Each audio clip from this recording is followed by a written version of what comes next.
ಅದು ಬೆಂಗಳೂರಿನ ಹಳೆಯ ಪೊಲೀಸ್ ಠಾಣೆಗಳಲ್ಲಿ ಒಂದು. ಸದ್ಯ ಈ ಠಾಣೆಯ ಕಟ್ಟಡ ಈಗ ಇತಿಹಾಸದ ಪುಟ ಸೇರ್ತಾ ಇದೆ. ಇನ್ನು ಈ ಠಾಣೆಯಲ್ಲಿ ನಡೆದಂತಹ ಅದೊಂದು ಘಟನೆ ಮುಖ್ಯಮಂತ್ರಿಯನ್ನೇ ಕುರ್ಚಿಯಿಂದ ಕೆಳಗಿಳಿಸಿತ್ತು.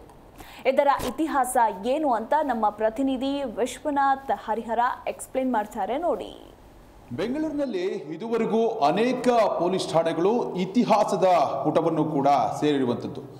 ಅದೇ ರೀತಿಯಲ್ಲಿ ಮತ್ತೊಂದು ಇತಿಹಾಸ ಪುಟವನ್ನು ಸೇರೋದಕ್ಕೆ ಹೊರಟಿರುವಂತಹ ಪೊಲೀಸ್ ಠಾಣೆ ಅಂತಂದರೆ ಅದು ಶೇಷಾದ್ರಿಪುರಂನ ಪೊಲೀಸ್ ಠಾಣೆ.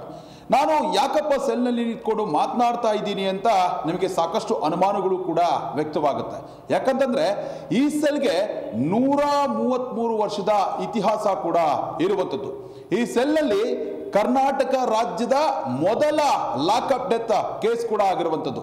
ಅದು ಒಬ್ಬ ಮುಖ್ಯಮಂತ್ರಿಯ ಸ್ಥಾನವನ್ನು ಕೂಡ ಕಸಿದುಕೊಳ್ಳೋದಕ್ಕೆ ಕಾರಣವಾದಂತಹ ಪ್ರಕರಣ.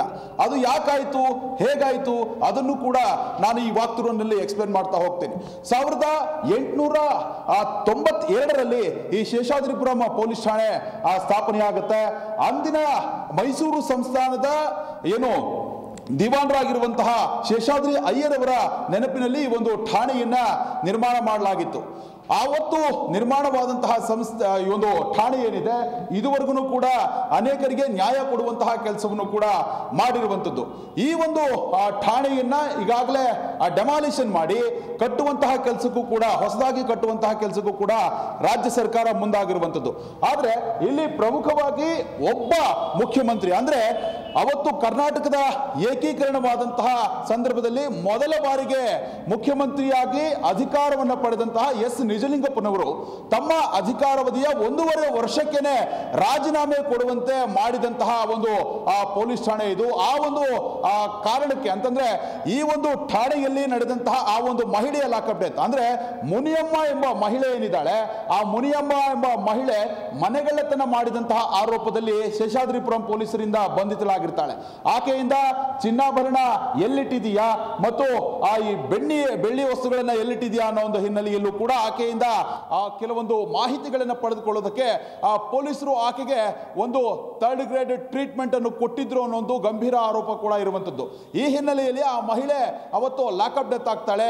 ಅದು ಕರ್ನಾಟಕ ರಾಜ್ಯದ ಮೊದಲ ಲಾಕಪ್ ಡೆತ್ ಕೂಡ ಆಗಿರುವಂತದ್ದು. ಒಬ್ಬ ಮುಖ್ಯಮಂತ್ರಿ, ಅದು ಕರ್ನಾಟಕ ಏಕೀಕರಣ ಆದ್ಮೇಲೆ ಮೊದಲ ಮುಖ್ಯಮಂತ್ರಿಯಾಗಿ ಅಧಿಕಾರ ಸ್ವೀಕರಿಸಿದಂತಹ ನಿಜಲಿಂಗಪ್ಪನವರು ಲಾಕಪ್ ಡೆತ್ ಆದಂತಹ ಪ್ರಕರಣದ ಹಿನ್ನೆಲೆಯಲ್ಲಿ ಅಧಿಕಾರವನ್ನು ಕೂಡ ಕಳ್ಕೊಳ್ಬೇಕಾಗತ್ತೆ. ಇನ್ನು ಈ ಒಂದು ಪೊಲೀಸ್ ಠಾಣೆಯ ವಿಶೇಷತೆ ಏನು ಅಂತಂದ್ರೆ ಸಂಜೆ 4 ಗಂಟೆಯಿಂದ ಬೆಳಗಿನ ಜಾವ 6 ಗಂಟೆಯವರೆಗೂ ಕೂಡ ನಿರಂತರವಾಗಿ ಇಲ್ಲಿ ಗಂಟೆಗೆ ಒಮ್ಮೆಯಂತೆ ಒಂದು ದೊಡ್ಡ ಮಟ್ಟದ ಗಂಟೆ ಸೌಂಡ್ ಅನ್ನು ಕೂಡ ಮಾಡಲಾಗ್ತಾ ಇತ್ತು. ಅದು ಮೊದಲು ಅಂದ್ರೆ ಬೆಂಗಳೂರಿನಲ್ಲಿ, ಇಡೀ ಬೆಂಗಳೂರಿನಲ್ಲಿ ಮೊದಲ ಬಾರಿಗೆ ಈ ಒಂದು ಠಾಣೆಯಲ್ಲಿ ಅದನ್ನ ತರಲಾಗಿತ್ತು.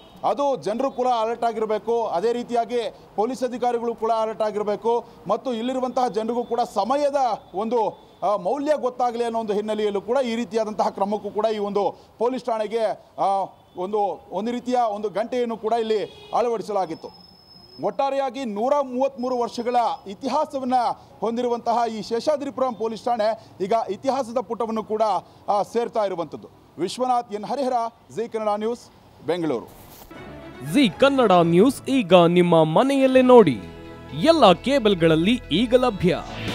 ನಿಮ್ಮ ನೆಚ್ಚಿನ ಜಿ ಕನ್ನಡ ನ್ಯೂಸ್ ಈಗ ಸನ್ ಡೈರೆಕ್ಟ್ ನಲ್ಲಿ number 292, Tata play number 1664, Jio TV number 1334, NXT digital number 30, in cable number 30, city networks 51, U digital number 162, GTPL number 17, Rockline telecommunications number 42, Shri Basaveshwara cable number 168, rural cable network 60, Vinayaka digital 57, Abhishek cable 821, city channel 53, Siddeshwara cable network 57, V4 digital Infotech 628, Surya digital networks 53, Gajanan digital number 836, Malnad Infotech Private Limited number